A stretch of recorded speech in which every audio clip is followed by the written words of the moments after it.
Likutei Sichos, Chelik Yud Ches, Volume 18, the first Sicha for Parshas Naso.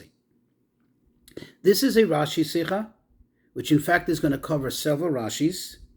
And I think what's most interesting about this Sicha is that it's going to use the logic in which one Rashi will be explained in order to help us better understand the main Rashi of this Sicha, the main focus of this Sicha.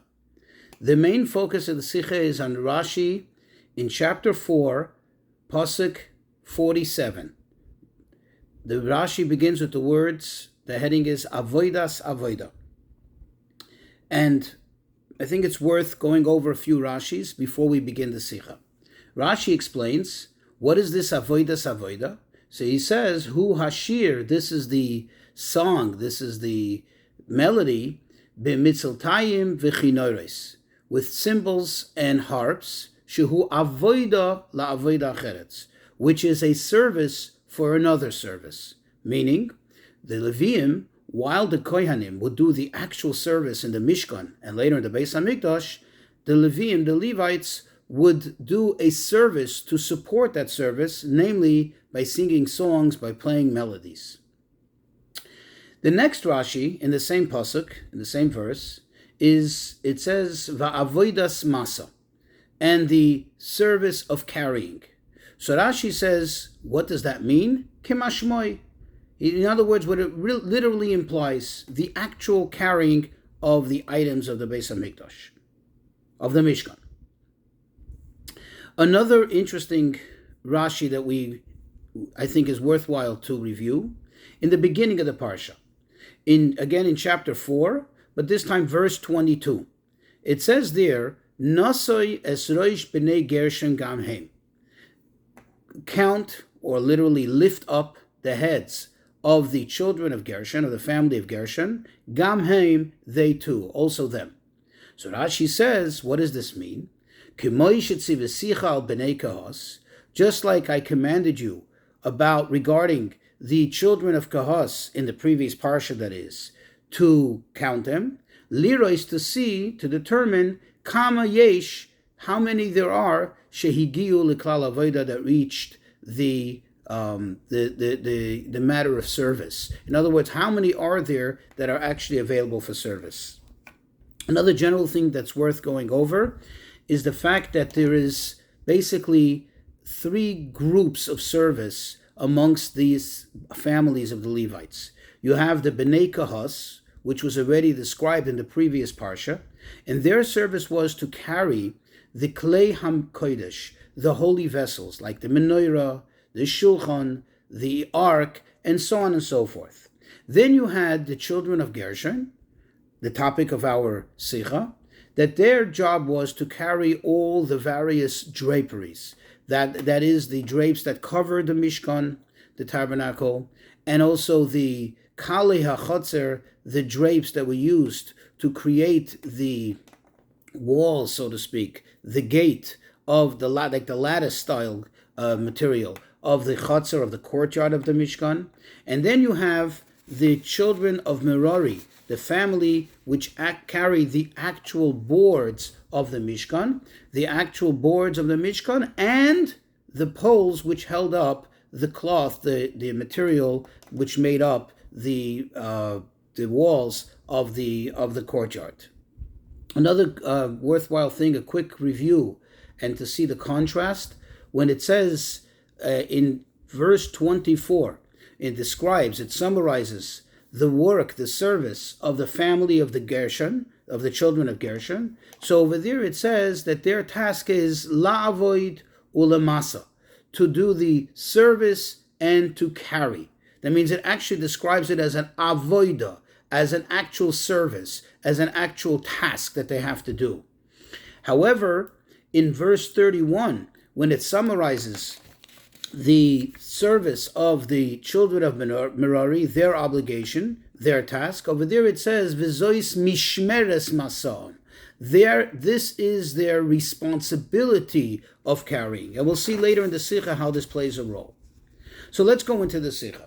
So after the Torah describes that they counted the children of Kahas, Gershon, and Merari, So like I said in verse 47, the Torah tells us that all the countings which Moshe counted the children of the Levites from 30 years until 50 years old, and it summarizes, it says all of these, meaning it puts them all, bunches them all together, namely the children of Kahas, Gershon, and Merari, all of these which were counted were all called Haba, La'avoid, Avoidas, Avoida, all those who came, all those who were conscripted to do the Avoidas Avoida, the service of service, Va'avoidas Masa, and the service of carrying in Oil Moed, and then it says, and this was their numbers, and so on. So Rashi explains, what does it mean when it says Avoidas Avoida, a service of a service? That it doesn't mean a service in itself, rather it means a service for a service, which is the service of, like we mentioned previously, the service of singing and providing the melodies as they offered the korbanos. And then Rashi goes on and emphasizes that it was the two types of instruments, the mitzaltayim and the kinoros, the cymbals and the harps. So the question is, if we look into the source from where Rashi takes this explanation, over there, it's in the Gemara, it's in the Talmud. Over there, it does not mention any whatsoever type of instrument. It just says the service of service is the shir, the singing, the melodies. It doesn't specify the actual instruments as Rashi does. Why did Rashi find it necessary to specify and to state these two? And another question. We know that there were many instruments that were used to provide the melodies in the Mishkan and later in the Beis HaMikdash. Some of them are even mentioned. There was the Khalil, which are the flutes that they used, and other various instruments. Moreover, we know that one of the main tasks of the Levites when it came to the melodies was the actual Shira Bepeh, singing with their mouths. Why doesn't Rashi mention this? Why isn't this in the equation here of counting when they were counted from the age of 30 to the age of 50? Another very interesting question that could be asked, that it seems odd that the Torah refers to the task of singing that the Levites had when the Torah really had not yet spoken about it. It's only going to be mentioned later in Parshas Bahaloischa. It's going to be referred to this fact that the Leviim had this task of singing, of providing the melodies in the Mishkan. So why over here when they're counted does the Torah find it necessary, according to what Rashi explains, to already refer to this in the equation of counting them from the age of 30 to 50? The next Rashi, as we already quoted before, Rashi says that when it comes, that avodas masa, what does it mean, the service of carrying? So Rashi says kimashmoi. It means literally, as it implies, that the actual carrying of the Mishkan. And of course, the question is, why would I imagine that it means anything else? In other words, what service to carrying is there that Rashi has to emphasize that this is the actual carrying that's intended over here when it says avodas masa? What else would I think that it means? So to understand all this, the Rebbe says it would be beneficial to examine a Rashi in the beginning of the parsha. In the beginning of the parsha, where it says Nasoi es roish b'neir geisher gamheim, and the second verse in our parsha where it says count the head, but it uses the word nasoi, which means literally to lift up. That means this is a matter of importance. It's not just merely a count, but rather you make them important by counting them for this particular task, for this designation. And it says gamheim, they too. What does it mean, they too? Them too. That they should also be counted. They should also be lifted up and made important, them too, like the previous ones. Who are the previous ones? In the end of last Parsha, in the end of Bamidbar, it discussed the counting of the children of Kahas. The children of Kahas, who, as we mentioned in the beginning, they carried all the vessels of the Mishkan.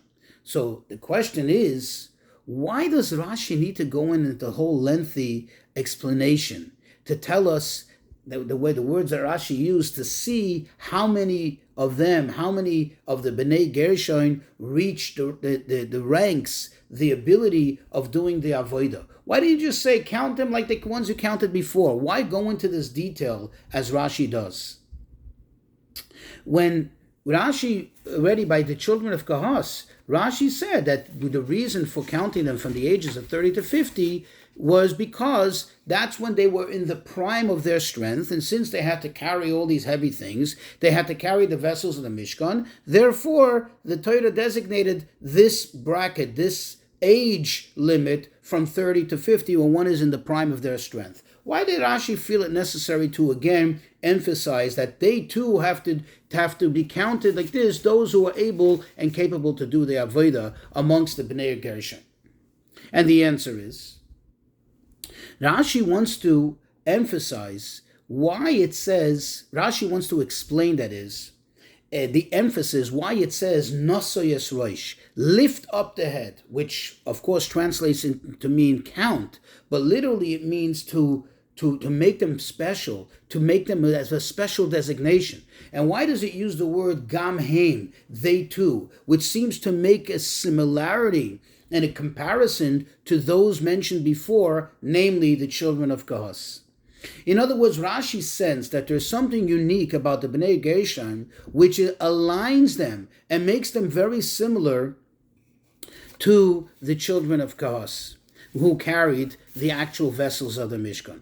So in order to understand this, let's take a moment to examine the various tasks and to see where they are equal, where they seem to be similar, and where they are different.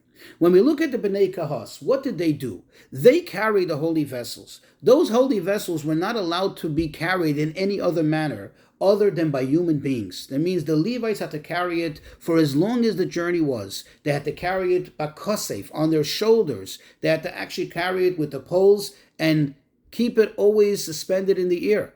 That requires a lot of strength. That requires an enormous ability and human strength in order to be able to do so. And therefore, it's understood that they had to be at the prime of their strength, as the Torah describes, between the ages of 30 and 50. The children of Gershon, what was their task? Like I mentioned in the beginning of the discussion, their task was to take down all the curtains, all the draperies, and to fold it up, and to put it onto wagons. They did have wagons. However, the Rebbe says, if you think about it logically, al pi pshuta shemikra, it would come out that even though they put it onto wagons, but still there was a great distance between the site where the Mishkan stood and where they had the wagons for loading. In other words, the staging for the wagons was not close enough, and therefore it required, says the Rebbe, the children of Gershon to carry all of this. This is in addition to the fact that it's obvious that they had to do an enormous heavy lifting when it comes to removing all the draperies and all the curtains, because the curtains and draperies were very, very heavy. This is very heavy, thick material. And they had to climb up on ladders or whatever, what have you, and dismantle it, roll it all off, take it all off, make sure it doesn't get dirty in the process, it doesn't get creased in the process, and carry it on their shoulders all the way over to where the wagon stood. Now, why did the wagons have to be staged further away from the Mishkan? Because you understand that the poles of the perimeter of the chutzner of the courtyard, as well as the boards of the Mishkan, were still standing. They were not yet dismantled. They were not yet taken down. So they couldn't bring the wagons up close and just roll the curtains right into them. They had to actually carry them. And in this, we begin to understand how they were so similar and very alike to the children of Kahas, albeit that they did not carry it throughout the entire journey, but to bring it from the Mishkan, first to take it down, as I said, and secondly, to go and bring it over to the wagons and pack them into the wagons, that required an enormous amount of strength and lifting and carrying, as similar to what the children of Kahas did. However, the children of Benori, what did they do? They took down the boards, had to merely pile them onto the wagons, which again, as we understand at this point, the wagons can be staged very close to the site, if not in the site, where the boards are actually to be loaded, and therefore their work was more at a minimum compared to the children of Gershon, and certainly compared to the children of Kohath. And now we can understand why, when it comes to the children of Gershon, what is the expression in the Torah? How does the Torah refer to their task? When the Torah says to count them in our parsha, the Torah summarizes and says that they are avodas masa. They have the avoida, the work, the job of masa, of carrying. And that's why Rashi emphasized kemashmoy. It means literally they had to carry. It doesn't only mean that they had to see to it that it gets carried, but rather that they had to do the actual carrying.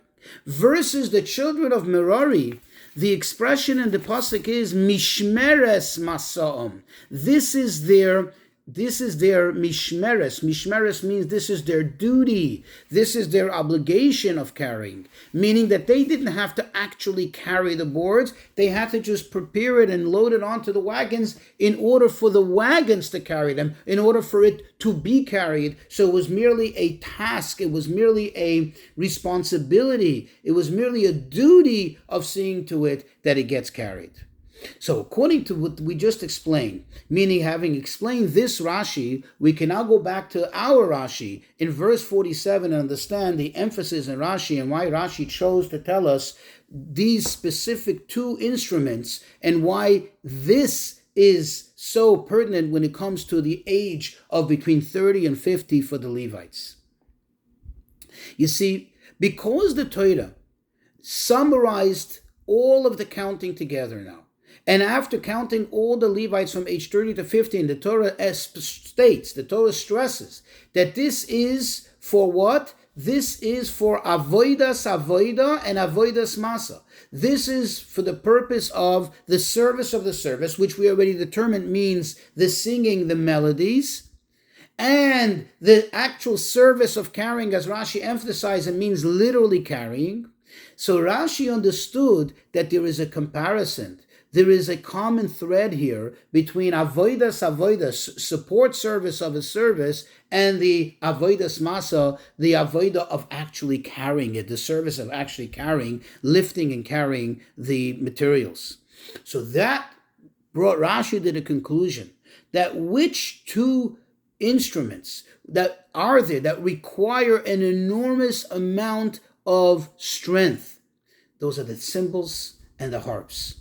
The harps were very, very large, and they required just human strength in order to be able to play the instruments, to hold them, and to be able to play them. And it's obvious that the cymbals were so big, they were so large, that also to play them effectively, first of all to lift them, and then to actually play them, and it should be pleasant music, it required an enormous amount of strength. And this is what led Rashi to state that in this counting, when the Torah says avoidas avoida is the reason, the service of the service is the reason that they were counted only from the ages of 30 to 50, this is what led Rashi to tell us that it was for these two instruments. Because all the other instruments, such as the flutes and all the other instruments, the fiddles and so on, those were very light instruments, and those indeed could have been played by anyone else outside of this age bracket.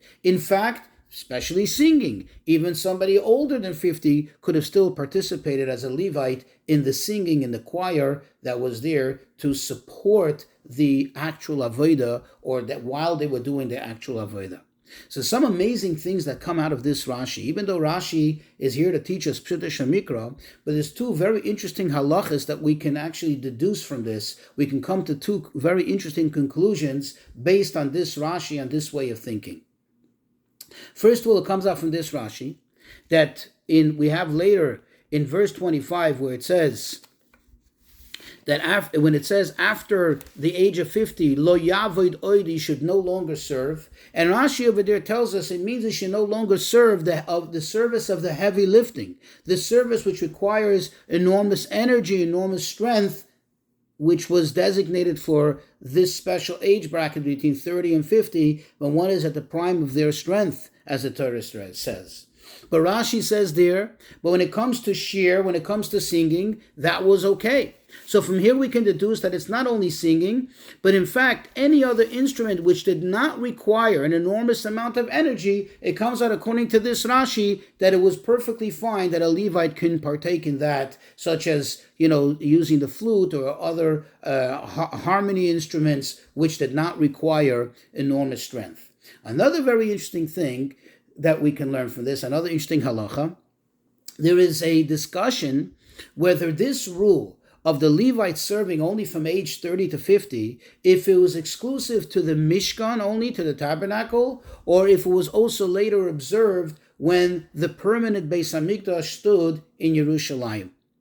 According to many opinions, this no longer applied, because the Torah specifically says this has to do, and this is related to, and therefore it's exclusive to, the carrying, the heavy lifting that they had to do, that was required in the Mishkan. The nature of the Mishkan was that it was a transportable temple, and therefore it required that enormous amount of energy, of strength. And therefore, when it came time that they built a permanent Beis HaMikdash, the thinking is that this no longer applied, because it's no longer necessary, because all the Levites did there was this support service, namely the singing, the playing of the instruments, and several other things which did not require an enormous amount of strength. However, according to this Rashi, it would seem that the halacha that we just said, that it no longer applied to the Beis HaMikdash, is true for everything else that the Levites did, except for these two instruments, because these two instruments did not change, and they were the same in the Beis HaMikdash. These two instruments being the cymbals and the harps. That it comes out according to this Rashi, according to this way of thinking in Rashi, that even in the Beis HaMikdash there was an age limit, there was an age requirement to play these two instruments, the cymbals and the harps, because again the thinking is that this has to do with the energy that was exerted in order to play these cymbals, and that's what Rashi seems to emphasize here.